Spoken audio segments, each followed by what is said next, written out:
أعوذ بالله من الشيطان الرجيم. بسم الله الرحمن الرحيم.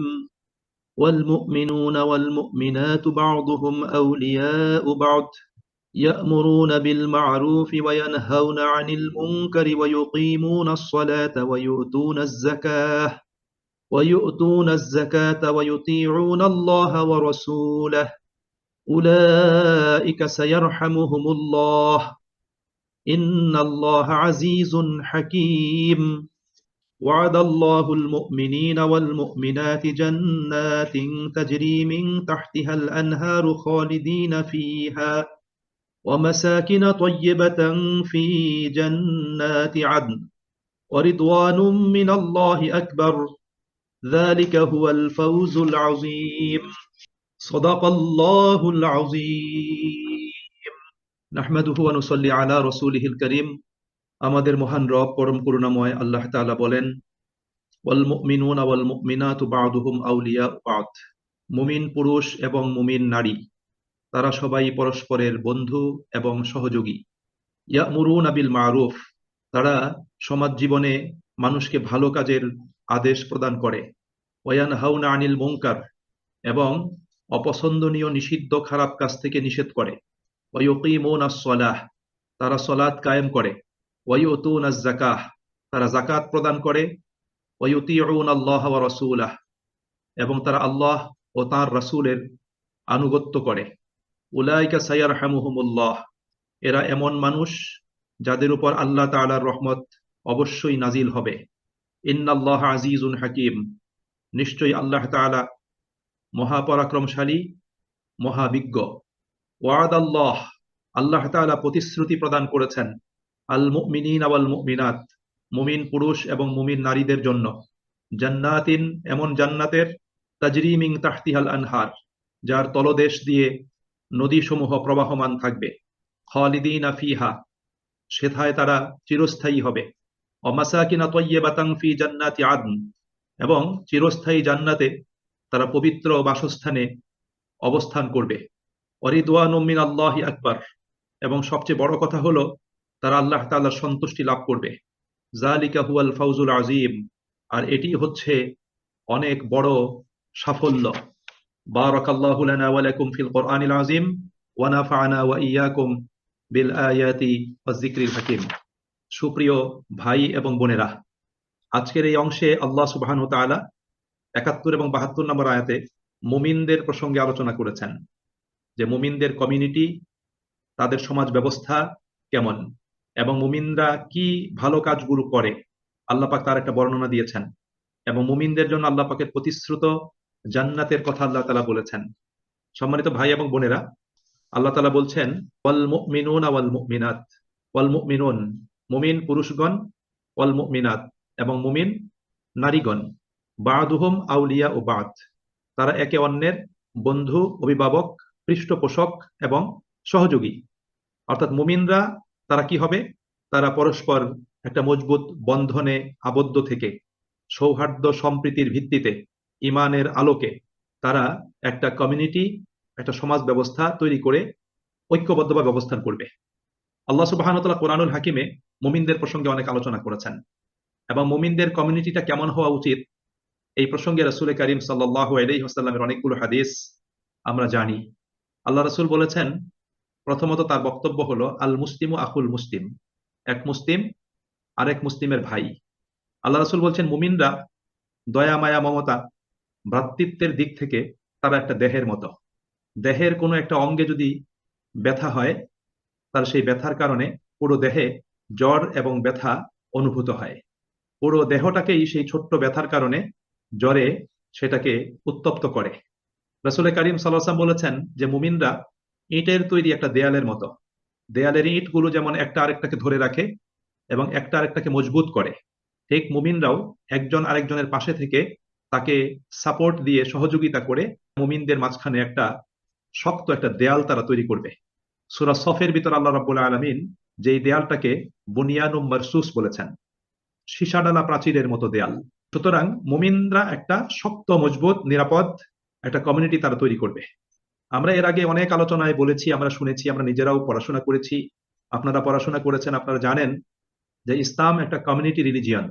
ইসলাম ব্যক্তিগত পালনের কোনো দিন না, এটা ব্যক্তিগত জীবন পর্যন্ত সীমাবদ্ধ নয়। ইসলামের সীমিত কিছু কাজ আছে ব্যক্তিগত জীবনে করতে হবে, বাট বেশিরভাগ কাজই কিন্তু সামাজিক, সামগ্রিক এবং সামষ্টিক জীবনের জন্য। এই জন্য ইসলামে বিচ্ছিন্ন থাকার, একা একা থাকার কোনো সুযোগ নেই। ইসলামে সবকিছুই করতে হবে সমষ্টিগতভাবে, একসাথে ঐক্যবদ্ধভাবে, এবং যাতে মুসলিমদের মাঝখানে একটা মজবুত ঐক্য তৈরি হয়, বন্ধন তৈরি হয়, একটা স্ট্রং কমিউনিটি তৈরি হয়। সেজন্যই কিন্তু ইসলামের বিধিবিধানগুলোকে সেভাবে সাজানো হয়েছে। আমরা আসলে গভীর চিন্তা করি না, আমরা ভেবে দেখি না, আমরা একটু গবেষণা করি না, যার কারণে এই বিষয়গুলো আমাদের নিকট থেকে উপেক্ষিত থাকে।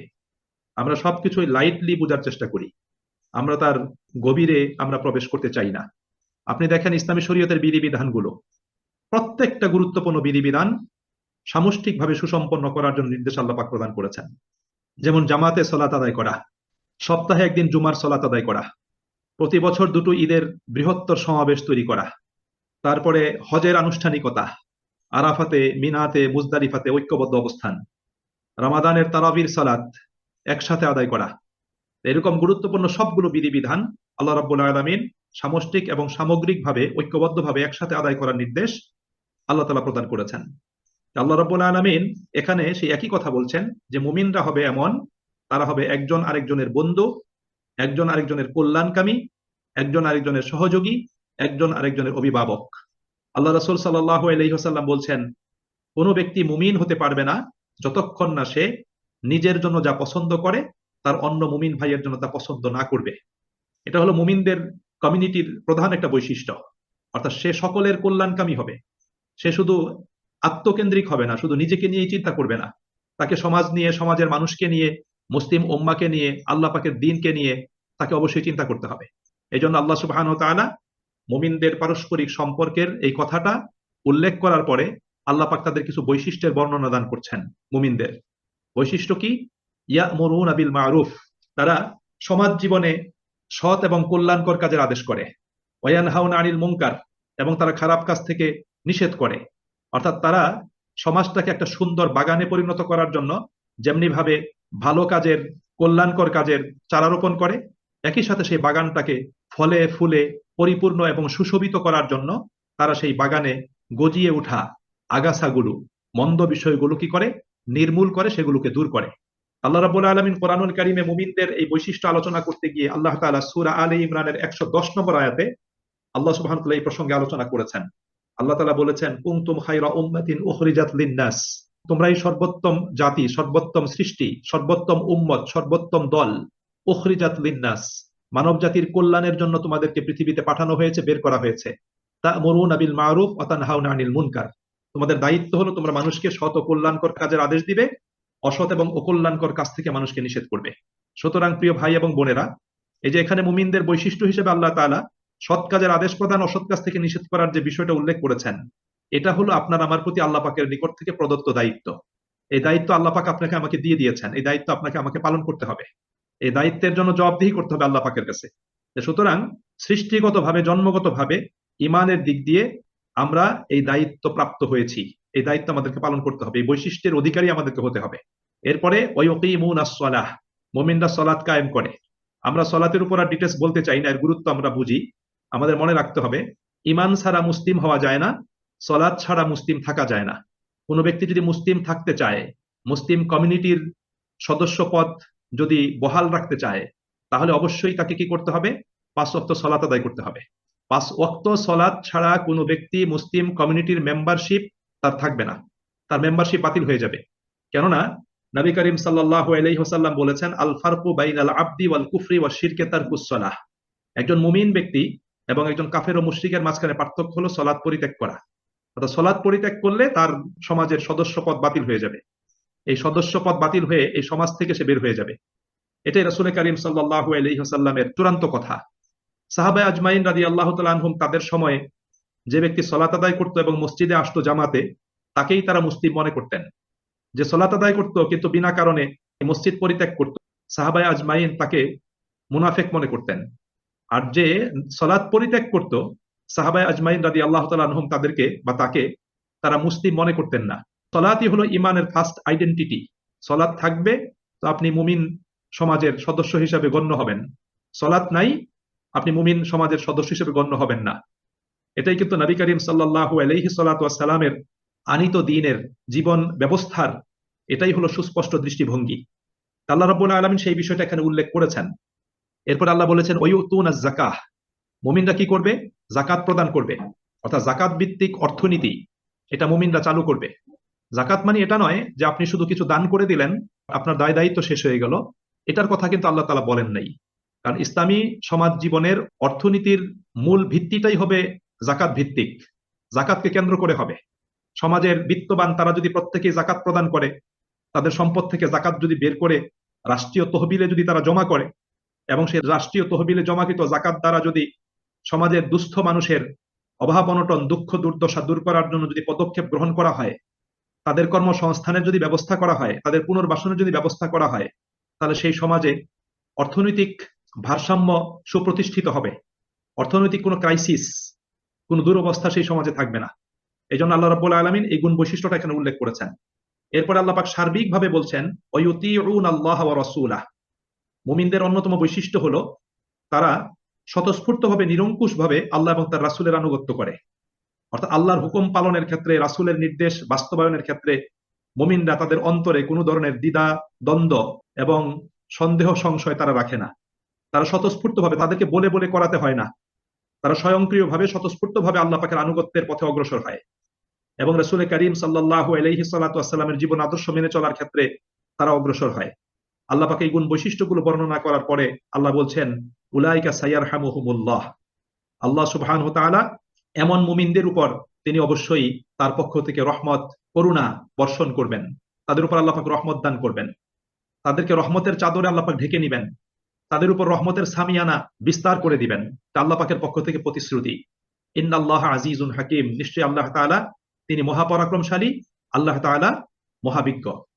সুপ্রিয় ভাই এবং বন্ধুরা, মুনাফিকরা যেমন তাদের কমিউনিটির মাধ্যমে তারা যেমন নেতিবাচক কাজগুলো তারা নিজেরা করে এবং সমাজ জীবনে নেতিবাচক পরিবেশ তৈরি করার জন্য তারা অপপ্রয়াস চালায়, আল্লাহ রাব্বুল আলামিন মুমিনদেরকে তাদের ঈমানের আলোকে উত্তম বৈশিষ্ট্যের গুণে গুণান্বিত হয়ে তারা সমাজ জীবনে ইতিবাচক কাজের প্রসার ঘটাবে, সমাজকে তারা সুন্দর নিরাপদ এবং এটাকে সুশৃঙ্খল করার জন্য তারা সাধ্যমতো কাজ করবে। সেই বিষয়টা আল্লাহ পাক এখানে উল্লেখ করেছেন। এখন মুমিনদের মধ্যে যারা এই বৈশিষ্ট্যগুলোর অধিকারী হবে, যারা এভাবে সামাজিক সামষ্টিক দায়িত্বগুলো যারা পালন করবে, সমাজ সংস্কারের জন্য যারা কাজ করবে, আত্মপরিশুদ্ধি এবং সমাজের মানুষের পবিত্রতা এবং পরিশুদ্ধির জন্য যারা কাজ করবে, আল্লাহ বলছেন ওয়াদাল্লাহুল মুমিনিনা ওয়াল মুমিনাত, এই ধরনের মুমিন নারী এবং পুরুষের জন্য আল্লাহ রাব্বুল আলামিন প্রতিশ্রুতি প্রদান করেছেন জান্নাতিন, এমন জান্নাতের তাজরি মিন তাহতিহাল আনহার, যার নিম্ন দেশ দিয়ে নদী সমূহ সদা প্রবাহমান থাকবে, খালিদিনা ফিহা, যেথায় তারা চিরস্থায়ী হবে, ওমাসাকিনা তয়্যিবাতান, এবং পবিত্র বাসস্থান থাকবে, ফি জান্নাতি আদন, চিরস্থায়ী জান্নাতে, চিরস্থায়ী বাগানে, অর্থাৎ চিরস্থায়ী বাগানে তাদের জন্য পবিত্র বাসস্থান থাকবে, ওয়ারিদওয়ানুম মিনাল্লাহি আকবার, এবং তাদের জন্য থাকবে আল্লাহ সুবহানাহু ওয়া তাআলার পক্ষ থেকে সন্তুষ্টি। এই আল্লাহর সন্তুষ্টি এটা হবে জান্নাতীদের জন্য সবচেয়ে বড় একটা পুরস্কার, জান্নাতীদের জন্য আল্লাহ পাকের পক্ষ থেকে সবচেয়ে বড় পুরস্কার। যেমন রাসূল করিম সাল্লাল্লাহু আলাইহি সাল্লাম বলেছেন, হাদিসটি সহিহ বুখারীর 6549 নম্বর হাদিস, মুসলিম শরীফের 2829 নম্বর হাদিস। আল্লাহ নবী সাল্লাল্লাহু আলাইহি ওয়াসাল্লাম বলেছেন যে আল্লাহ সুবহানাহু ওয়া তাআলা আখিরাত দিবসে জান্নাতবাসীদের উদ্দেশ্যে বলবেন যে তোমরা কি সন্তুষ্ট হয়েছ, তোমরা কি খুশি হয়েছ? তখন জান্নাতবাসীরা বলবে আমরা কেন সন্তুষ্ট হব না, আপনি আমাদেরকে এমন এমন নিয়ামত প্রদান করেছেন যেটা আপনি আপনার অন্য কোনো সৃষ্টিকে প্রদান করেন নাই। তখন আল্লাহ রাব্বুল আলামিন তাদেরকে বলবেন আমি কি এর চাইতে উত্তম কোনো নিয়ামত তোমাদেরকে দিব না? জান্নাতীরা বলবে এর চাইতেও কি উত্তম কোনো নিয়ামত হতে পারে? তখন আল্লাহ রাব্বুল আলামিন বলবেন যে হ্যাঁ, এর চাইতে উত্তম নিয়ামত আছে। এই কথা বলার পরে আল্লাহ তাআলা ঘোষণা দান করবেন আমি আমার রিদওয়ান তথা আমার সন্তুষ্টি তোমাদের উপর ঢেলে দিলাম, এরপর আর কখনো তোমাদের উপর আমি অসন্তুষ্ট হব না। এটাই হলো জান্নাতীদের জন্য সবচেয়ে বড় একটা পুরস্কার হবে, যে আল্লাহ পাকের সন্তুষ্টি তারা লাভ করবে, আল্লাহ পাক তাদের উপর রাজি এবং খুশি হয়ে যাবেন। আল্লাহ যার প্রতি রাজি এবং খুশি হয়ে যাবেন তার আর কি চাই, আর তো কোনো কিছুর প্রয়োজন নাই। এজন্য এভাবে আল্লাহ নবী সাল্লাল্লাহু আলাইহি ওয়াসাল্লাম জান্নাতবাসীদের জন্য আল্লাহ পাকের সন্তুষ্টির বিষয়টা আল্লাহ পাক কি করেছেন, ব্যক্ত করেছেন, সেটা নবী করিম সাল্লাল্লাহু আলাইহি সাল্লামের হাদিস থেকে আমাদের কাছে উঠে এসেছে। এখানে আল্লাহ রাব্বুল আলামিন এই তার সন্তুষ্টিটাকে আকবার বলেছেন, যে সবচেয়ে বড় পুরস্কার, এটা আল্লাহ পাকের সন্তুষ্টি। এছাড়া হাদিস শরীফে নবী করিম সাল্লাল্লাহু আলাইহি ওয়াসাল্লামের জবানে, তার পবিত্র মুখে জান্নাতের এবং তার নিয়ামত সমূহের অসংখ্য বর্ণনা আমরা জানি। আল্লাহ নবী সাল্লাল্লাহু আলাইহি ওয়াসাল্লাম বলেছেন, জান্নাতে এমন এমন কক্ষ রয়েছে জান্নাতীদের জন্য, বাহির থেকে তার ভিতরের অবস্থা দেখা যাবে এবং ভিতর থেকে বাহিরের অবস্থা দেখা যাবে। জান্নাতের প্রতিটি ঘরের প্রতিটি ইট হবে সোনা এবং রূপার তৈরি। জান্নাতকে মণিমুক্তা দিয়ে আল্লাহ রাব্বুল আলামিন সুসজ্জিত করবেন। সূরা সাজদার ভিতরে আল্লাহ রাব্বুল আলামিন সংক্ষেপে জান্নাতের বর্ণনা এতটুকু দিয়েছেন। সূরা সাজদার 17 নম্বর আয়াত, আল্লাহ বলছেন যে ফালা তা'লামু নাফসুম মা উখফিয়া লাহুম মিন কুররাতি আয়ুন, যে তাদের জন্য চোখ জোড়ানো যেসব নিয়ামত জান্নাতে গোপন করে রাখা হয়েছে, এটা কেউ জানে না। আল্লাহ রাব্বুল আলামিন জান্নাতীদের জন্য জান্নাতে এমন নিয়ামত আল্লাহ পাক প্রস্তুত করে রেখেছেন, গোপন করে রেখেছেন, ঢেকে রেখেছেন, যেটা দুনিয়ার কোনো মানুষ কেউ জানে না। জাযাআ ইয়ামালুন, আল্লাহ তাআলা বলছেন এই নিয়ামত গুলো প্রত্যেক মুমিনের কৃতকর্মের প্রতিফল হিসাবে, পুরস্কার হিসাবে আল্লাহ পাক তাদেরকে এটা প্রদান করবেন। তাহলে এটা হলো সংক্ষেপে জান্নাতের বর্ণনা। আর সূরা মুহাম্মদের ভিতরে আল্লাহ রাব্বুল আলামিন জান্নাতের বর্ণনা একটু সংক্ষেপে দিয়েছেন। সূরা মুহাম্মদের 15 নম্বর আয়াতে আল্লাহ বলেন, মাসালুল জান্নাতিল্লাতী উইদাল মুত্তাকুন, মুত্তাকীদের জন্য যে জান্নাতের প্রতিশ্রুতি প্রদান করা হয়েছে তার দৃষ্টান্ত হলো, জান্নাতের দৃষ্টান্ত সেটা কেমন? ফিহা আনহারুম মিম্মা মিম্মা ইন গায়রি আসিন, আল্লাহ বলেন জান্নাতে থাকবে অনাবিল পানির নদ নদী, স্বচ্ছ পরিচ্ছন্ন পানির নদ নদী থাকবে, যেই পানি থাকবে জীবাণুমুক্ত, দূষণমুক্ত পানি, এটা সেখানে থাকবে। ওয়া আনহারুম মিন লাবানিন লাম ইয়াতাগায়্যার তা'মুহু, এবং সেখানে থাকবে দুধের নদ নদী যার স্বাদ কখনো পরিবর্তন হবে না। ওয়া আনহারুম মিন খামরিল লাযযাতিল লিশশারিবিন, এবং সেখানে থাকবে সুরাপায়ীদের জন্য সুরার নদ নদী, যেটা পান করলে কারো মস্তিষ্কের মাঝখানে কোনো সমস্যা দেখা দিবে না, তার বোধগম্যতা, বোধশক্তি এবং তার মস্তিষ্কের উপর তার কোনো নেতিবাচক প্রভাব পড়বে না, সে মাতাল হবে না, সে নেশাগ্রস্ত হবে না। ওয়া আনহারুম মিন আসালিম মুসাফফা, আল্লাহ বলেন এবং জান্নাতে থাকবে পরিশোধিত মধুর নদী, পরিশোধিত মধুর নদী সেখানে থাকবে। ওয়ালাহুম ফিহা মিন কুল্লিস সামারাত, এবং সে জান্নাতে থাকবে প্রত্যেক ধরনের ফল ফলাদি। ওয়া মাগফিরাতুম মির রাব্বিহিম, এবং তাদের রবের পক্ষ থেকে ক্ষমা। আল্লাহ বলেন কামান হুয়া খালিদুন ফিন্নার, আল্লাহ বলেন যে ব্যক্তি জাহান্নামে নিক্ষিপ্ত হবে, জাহান্নামে প্রবেশ করবে, সেই ব্যক্তি কি এই জান্নাতীদের মতো হবে, তাদের সমতুল্য হবে? ওয়াসুকু মাআন হামিমা, এবং যে জাহান্নামীরা গরম পানি পান করবে, গরম পানি তাদেরকে পান করতে দেয়া হবে। ফাকাত্তুআ আমআআহুম, এবং সেই পানি পান করার কারণে তাদের পেট থেকে নাড়ি বুড়ি গলে সেগুলো বের হয়ে যাবে। আল্লাহ বলেন যে ব্যক্তি জাহান্নামে যাবে, সে ব্যক্তি কি এই জান্নাতীদের সমতুল্য কখনো হতে পারে? এভাবে আল্লাহ রাব্বুল আলামিন জান্নাতের বর্ণনা তিনি প্রদান করেছেন। রাসূল করিম সাল্লাল্লাহু আলাইহি ওয়াসাল্লাম একটি হাদিসে জান্নাতের সংক্ষিপ্ত বর্ণনা এভাবে দিয়েছেন যে জান্নাতের ভিতর আল্লাহ রাব্বুল আলামিন এমন নিয়ামত প্রস্তুত করে রেখেছেন, যে নিয়ামতের কথা পৃথিবীর কোনো কান শোনেনি, কোনো চোখ দেখেনি, কোনো চোখ দেখেনি, কোনো কান শোনেনি, এবং পৃথিবীর কোনো মানুষের অন্তর যেই নিয়ামত সম্পর্কে চিন্তা কল্পনাও করেনি। অর্থাৎ এমন নিয়ামত আল্লাহ রাব্বুল আলামিন জান্নাতে প্রস্তুত করে রেখেছেন। এই জন্য সুপ্রিয় ভাই এবং বন্ধুরা, আল্লাহ রাব্বুল আলামিন এমনই জান্নাতের প্রতিশ্রুতি প্রদান করেছেন মুমিনদের জন্য। আল্লাহ রাব্বুল আলামিন বলছেন যালিকা হুয়াল ফাউজুল আযীম, আর এই জান্নাত লাভ করাটা হবে মুমিনদের জন্য সবচেয়ে বড় সফলতা। যে জান্নাতে তারা চিরস্থায়ী হবে, যে জান্নাতে পবিত্র বাসস্থান থাকবে, এবং যে জান্নাতে আল্লাহ রাব্বুল আলামিনের সন্তুষ্টি তারা লাভ করতে সক্ষম হবে। সুপ্রিয় ভাই এবং বন্ধুরা, এটাই হলো আল্লাহ রাব্বুল আলামিনের পক্ষ থেকে আমাদের জন্য চরম একটা সুসংবাদ, আল্লাহ পাকের প্রতিশ্রুতি, যে প্রতিশ্রুতি আল্লাহ রাব্বুল আলামিন মুমিনদের জন্য করেছেন, এবং আখিরাত দিবসে মুমিনদের পক্ষে, মুমিনদের জন্য সেই প্রতিশ্রুতির বাস্তবায়ন আল্লাহ রাব্বুল আলামিন করবেন। আল্লাহ বলছেন ইন্নাল্লাযীনা আমানু ওয়া আমিলুস সলিহাত কানাত লাহুম জান্নাতুল ফিরদাউসি নুজুলা, আল্লাহ বলছেন যারা ঈমান এনেছে, যারা আমলে সলেহা করেছে, আল্লাহ বলছেন জান্নাতুল ফেরদাউস দিয়ে তাদেরকে মেহমানদারির ব্যবস্থা করা হবে। খালিদিনা ফিহা, যেথায় তারা চিরস্থায়ী হবে। লা ইয়াবগুনা আনহা হিওয়ালা, তাদেরকে তো সেখান থেকে বের করে দেওয়া হবে না, এবং তারা নিজেরাও সেখান থেকে বের হবে না, বের হওয়ার কোনো ইচ্ছাও তাদের থাকবে না। এভাবে আল্লাহ রাব্বুল আলামিন এই বর্ণনাগুলো তিনি কি করেছেন? প্রদান করেছেন। এই জন্য আমাদের প্রত্যেকের জান্নাতের আকাঙ্ক্ষী হতে হবে, জান্নাত লাভের জন্য চেষ্টা করতে হবে, আল্লাহর কাছে দোয়া করতে হবে, এবং আমি যাতে জান্নাত পেতে পারি, জান্নাতে উপনীত হতে পারি, জান্নাতে আল্লাহ পাকের মেহমান হতে পারি, সেজন্য আমাদেরকে জান্নাত লাভের উপযোগী আমলগুলো আমাদের প্রত্যেককে করতে হবে। সম্মানিত ভাই এবং বোনেরা, একটা জিনিস মনে রাখা দরকার, কোনো মানুষ তার আমল দিয়ে সে আখেরাতে সফলকাম হতে পারবে না, আমলের মাধ্যমে সে জান্নাতে যেতে পারবে না, যদি না আল্লাহ রাব্বুল আলামিন রহমতের চাদরে তাকে ঢেকে না নেন। সাহাবায়ে আজমাইন রাদিয়াল্লাহু তাআলা তারা বললেন যে, ইয়া রাসূলুল্লাহ সাল্লাল্লাহু আলাইহি ওয়াসাল্লাম, আপনিও কি নন? আল্লাহ রাসূল বললেন যে, হ্যাঁ আমিও নই, যদি না আল্লাহ আমাকে তার রহমতের চাদরে ঢেকে না নেন। আমল দিয়ে মানুষ জান্নাতে যাবে না, তার শুধু কর্ম দিয়ে জান্নাতে যাবে না, আল্লাহ পাকের রহমত তার লাগবে। তবে আল্লাহ পাকের রহমত পাওয়ার জন্য তাকে উত্তম কর্ম, উত্তম আমল সম্পাদন করতে হবে। ব্যক্তি যদি জীবনে উত্তম আমল, উত্তম কর্ম সম্পাদন করে, তাহলে সে উত্তম আমল, উত্তম কর্ম তার আল্লাহ পাকের সন্তুষ্টি লাভে সহায়ক হবে। এটা হলো প্রয়োজন। এই জন্য রাসূল করিম সাল্লাল্লাহু আলাইহি ওয়াসাল্লাম আমলে সালেহা করার ব্যাপারে তিনি উৎসাহিত, অনুপ্রাণিত এবং উদ্বুদ্ধ করেছেন। আল্লাহ রাব্বুল আলামিন আমলে সালেহা করার জন্য কোরআনুল কারীমে নির্দেশনা দান করেছেন। একজন সাহাবী রাসূলের খেদমত করতেন, তিনি আল্লাহ রাসূল সাল্লাল্লাহু আলাইহি ওয়াসাল্লামের কাছে দীর্ঘদিন ছিলেন, রাসূলের খেদমত করতেন। একদিন আল্লাহ রাসূল তাকে বললেন, আমার কাছে তুমি কিছু চাও। সাহাবী বললেন, ইয়া রাসূলুল্লাহ সাল্লাল্লাহু আলাইহি ওয়াসাল্লাম, আমি জান্নাতে আপনার সাথে থাকতে চাই। তখন নবী করিম সাল্লাল্লাহু আলাইহি ওয়াসাল্লাম তাকে বললেন, এটা ছাড়া অন্য কিছু চাও। কিন্তু সেই সাহাবী তিনি বললেন যে, না ইয়া রাসূলুল্লাহ, আমি এটাই আপনার কাছে চাই, আল্লাহর কাছে চাই যেন আল্লাহ আমাকে আপনার সান্নিধ্যে, সাহচর্যে জান্নাতে থাকার সুযোগ করে দেন। তখন নবী করিম সাল্লাল্লাহু আলাইহি ওয়াসাল্লাম বললেন, তাহলে তুমি বেশি বেশি সেজদা দিয়ে এই ব্যাপারে আমাকে সহযোগিতা করো। এই হাদিসে আমরা দেখতে পাই যে নবী করিম সাল্লাল্লাহু আলাইহি ওয়াসাল্লাম সাহাবীকে আমল করার জন্য, সালাত আদায় করার জন্য, সাজদা প্রদান করার জন্য তিনি নির্দেশ প্রদান করেছেন, উৎসাহিত করেছেন। এজন্য আমাদেরকে বেশি বেশি কর্ম সম্পাদন করতে হবে। জান্নাতের স্বপ্ন দেখলেই জান্নাত পাওয়া যাবে না, জান্নাতের আশা করলেই জান্নাত পাওয়া যাবে না।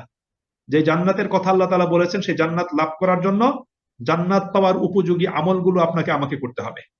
এজন্য আপনি দেখবেন কোরআনুল কারীমে আল্লাহ রাব্বুল আলামিন মুমিনদের বৈশিষ্ট্য আলোচনা করতে গিয়ে আল্লাহ তাআলা পরবর্তীতে পুরস্কার স্বরূপ তাদের জন্য যে জান্নাতের কথা বলেছেন, জান্নাতের সুসংবাদ প্রদান করেছেন। এই জান্নাতের সুসংবাদ দানের পূর্বে আল্লাহ তাআলা মুমিন মুসলিমদের কর্মগত বৈশিষ্ট্যগুলো আল্লাহ পাক আলোচনা করেছেন। কর্মগত বৈশিষ্ট্য অর্থাৎ তার চরিত্রকে ঈমানের আলোকে গঠন করতে হবে এবং তার জীবনে আল্লাহর হুকুম, রাসূলের সুন্নাহর আলোকে কর্ম সম্পাদন করতে হবে। এই কর্মগুলো সম্পাদন করলেই আপনি আমি জান্নাত লাভের উপযুক্ত হব, আমরা আল্লাহ পাকের পক্ষ থেকে জান্নাত পেতে পারবো। এই বিষয়গুলো আল্লাহ পাক আলোচনা করেছেন। সুতরাং প্রিয় ভাই এবং বোনেরা, আল্লাহ রাব্বুল আলামিন আমাদেরকে ঈমান দিয়েছেন, আমরা ঈমানের মহামূল্যবান নিয়ামত এবং সম্পদ লাভ করেছি। এটা আল্লাহ পাকের পক্ষ থেকে আমাদের প্রতি বিশেষ একটা অনুগ্রহ। এখন এই ঈমান দ্বারা নিজের ব্যক্তিগত জীবনকে সুন্দরভাবে সাজানোর পাশাপাশি যেই সমাজ জীবনে আল্লাহ পাক আপনাকে আমাকে পাঠিয়েছেন, সেই সমাজটাকেও সুসজ্জিত, আলোকিত করার একটা দায়িত্ব আল্লাহ পাক আপনাকে আমাকে দিয়েছেন। সুতরাং আমরা মুমিনরা পরস্পর বিচ্ছিন্ন না থেকে ঐক্যবদ্ধ হয়ে একই প্ল্যাটফর্মে অবস্থান করে এই সমাজকে, এই সভ্যতাকে দ্বীন ও ঈমানের আলোকে ঢেলে সাজানোর জন্য, একটা মজবুত কমিউনিটি তৈরি করার জন্য আপনাকে আমাকে কাজ করতে হবে। দেখুন, রাসূল করিম সাল্লাল্লাহু আলাইহি সাল্লাতু ওয়াস সালাম নবুয়ত লাভ করার পরে দ্বীনের দিকে, ঈমানের দিকে যে দাওয়াত দিয়েছেন, সে দাওয়াত যারা কবুল করেছে, কবুল করার পরে তাদেরকে ব্যক্তিগতভাবে ছেড়ে দেন নাই। আল্লাহ নবী সাল্লাল্লাহু আলাইহি ওয়াসাল্লাম তাদেরকে তারবিয়ত দিয়েছেন, তালিম দিয়েছেন, তাদেরকে দিয়ে একটা কমিউনিটি তৈরি করেছেন। মক্কার জীবনেই সাহাবীদেরকে ঐক্যবদ্ধ করেছেন রাসূল করিম সাল্লাল্লাহু আলাইহি ওয়াসাল্লাম, এবং মাদানী জীবনে সাহাবীদেরকে ঐক্যবদ্ধ করে মদিনাতে রাসূল করিম সাল্লাল্লাহু আলাইহি ওয়াসাল্লাম একটা ঐক্যবদ্ধ সমাজ ব্যবস্থা প্রতিষ্ঠিত করেছেন। এবং সেই সমাজ ব্যবস্থাতেই আল্লাহ রাব্বুল আলামিনের বিধিবিধানগুলো, হুকুম আহকামগুলোকে বাস্তবায়ন করেছেন। সুপ্রিয় ভাই এবং বন্ধুরা, ইসলামী সমাজ ব্যবস্থা কায়েম ব্যতীত, ইসলামী রাষ্ট্র ব্যবস্থা কায়েম ব্যতীত এবং দেশের প্রচলিত মানব রচিত আইনগুলোর পরিবর্তে সেখানে আল্লাহ রাব্বুল আলামিনের আইন সমূহকে কার্যকর এবং বাস্তবায়ন না করা পর্যন্ত পৃথিবীর কোনো মানুষ ইসলামের সুফল এবং তার কল্যাণ সে কখনোই লাভ করতে পারে না। ইসলামী সমাজ ব্যবস্থা ছাড়া আপনি কোরআনের সকল হুকুম আহকাম বাস্তবায়ন করতে পারবেন না। ইসলামী রাষ্ট্র ব্যবস্থা ছাড়া কখনোই আপনি ইসলামের হুকুম আহকামগুলোকে পরিপূর্ণরূপে পালন করতে পারবেন না। এজন্য কোরআনের, ইসলামের, শরীয়তের বিধিবিধানগুলোকে কার্যকর এবং বাস্তবায়ন করার লক্ষ্যেই কিন্তু ইসলামী সমাজ ব্যবস্থা দরকার। এই জন্যই মুমিনদেরকে পরস্পরের বন্ধু হতে হবে, পরস্পরের সহযোগী হতে হবে, পরস্পরের অভিভাবক হতে হবে, পরস্পরের পৃষ্ঠপোষক হতে হবে এবং একসাথে ঐক্যবদ্ধভাবে এইভাবে কাজ করার জন্যই কিন্তু আল্লাহ রাব্বুল আলামিন এখানে নির্দেশনা প্রদান করেছেন। এবং ৭১ নম্বর আয়াতে আল্লাহ তাআলা মুমিনদের যে বৈশিষ্ট্যগুলো প্রদান করেছেন, দেখেন এই প্রত্যেকটা বৈশিষ্ট্য সামষ্টিক জীবনের জন্য, যে সৎ কাজের আদেশ প্রদান করা, এটা একটা সোশ্যাল একটা ডিউটি, সামাজিক ডিউটি, সামগ্রিক ডিউটি। অন্যায় কাজ থেকে নিষেধ করা, এটাও সোশ্যাল ডিউটি। সলাৎ কায়েম করা সোশ্যাল ডিউটি, একসাথে করতে হবে, ব্যক্তিগতভাবে ঘরের ভিতর নামাজ পড়ে নিলে হবে না। এই সলাতের আলোকে সলাৎ ভিত্তিক একটা সমাজ ব্যবস্থা প্রস্তুত করতে হবে। এই সমাজের সকল মানুষকে সলাৎ আদায় করতে হবে, নারী পুরুষ সকলেই সলাৎ কায়েম করবে, এটা তাদের ডিউটি, এটা করতে হবে। জাকাত প্রদান করতে হবে, জাকাত ভিত্তিক অর্থ ব্যবস্থা চালু করতে হবে, এটা একটা সামাজিক একটা ডিউটি, এটা করতে হবে। আল্লাহ এবং রাসূলের আনুগত্য করতে হবে, এটাও একাকী করার কোনো সুযোগ নাই, সামষ্টিক জীবনে করতে হবে। এই বিষয়গুলো প্রত্যেকটা সামষ্টিক একটা দায়িত্ব। এই কাজগুলো করলেই কিন্তু মুসলিমদের মাঝখানে একটা সুন্দর একটা বন্ধন, একটা দেয়াল এটা তৈরি হবে। আল্লাহ এটাই চান, এটাই আল্লাহ পাকের নির্দেশ, এবং এই কাজটি করেছেন রাসূল করিম সাল্লাল্লাহু আলাইহি ওয়াসাল্লাম। সুপ্রিয় ভাই এবং বন্ধুরা, যেদিন থেকে মুসলিমদের মস্তিষ্কের ভিতর ইসলামকে ব্যক্তিগত জীবনে পালন করাই যথেষ্ট, এই চিন্তা ঢুকিয়ে দেওয়া হয়েছে, এবং মুসলিমরা মনে করে যে আমি শুধু ব্যক্তিগত জীবনে নামাজ, রোজা, হজ, যাকাত, তাসবিহ, তাহলিল, জিকির, আজকার করলেই আমার ডিউটি শেষ, সেদিন থেকেই মুসলিম বিশ্বের, মুসলিম উম্মার অধঃপতন এবং দুরবস্থা শুরু হয়েছে। সেদিন থেকে দুরবস্থা শুরু হয়েছে, কারণ এই ব্যক্তিগত আত্মকেন্দ্রিক ইবাদতের, স্বার্থপর ইবাদতের চিন্তা চেতনা থেকেই কিন্তু মুসলিমরা জিহাদ ফি সাবিলিল্লাহর পথ থেকে দূরে সরে গিয়েছে। মুসলিমরা সমাজ ব্যবস্থা প্রতিষ্ঠার পথ থেকে দূরে সরে গিয়েছে। মুসলিমরা রাষ্ট্র সংস্কারের দায়িত্ব থেকে তারা দূরে সরে গিয়েছে। মুসলিমরা আল্লাহ পাকের আইন, রাসূল করিম সাল্লাল্লাহু আলাইহি ওয়াসাল্লামের সুন্নাহর ভিত্তিতে সমাজ ব্যবস্থা কায়েম করার চিন্তা চেতনা থেকে তারা পিছনে সরে গিয়েছে। এটা হলো মূল কারণ। এই জন্য এই বিষয়টা আমাদের প্রত্যেককে কিন্তু চিন্তা করতে হবে, এটা আমাদের জন্য অতীব জরুরি। আল্লাহ রাব্বুল আলামিন আমাদেরকে খলিফা বানিয়ে পৃথিবীতে প্রেরণ করেছেন। রাসূল করিম সাল্লাল্লাহু আলাইহি ওয়াসাল্লাম খেলাফত ব্যবস্থা সুপ্রতিষ্ঠিত করেছেন। পৃথিবীতে আপনার আমার খলিফা হওয়া, রাসূলের মতো করে খেলাফত ব্যবস্থা প্রতিষ্ঠিত করা, এটা আমাদের জীবনের সাথে, আমাদের অস্তিত্বের সাথে, আমাদের ঈমানের সাথে ওতপ্রোতভাবে জড়িত। এটাকে অবজ্ঞা করার, অবহেলা করার, এটা থেকে দূরে সরে থাকার কোনো সুযোগ কিন্তু নাই। আল্লাহ আমাদের সকলকে এখানে মুমিনদের যে বৈশিষ্ট্যগুলো আলোচনা করেছেন, সেই বৈশিষ্ট্যগুলো অর্জন করার, ধারণ করার, এবং ধারণ করে ব্যক্তিগত জীবনকে আলোকিত করার এবং একটা মুসলিম কমিউনিটি তৈরি করার জন্য প্রত্যেককে নিজের অবস্থান থেকে সঠিকভাবে কাজ করার জন্য আল্লাহ তৌফিক নসিব করুন, আল্লাহ সাহায্য দান করুন। আমিন। ওয়া আখিরু দাওয়ানা আনিল হামদুলিল্লাহি রাব্বিল আলামিন।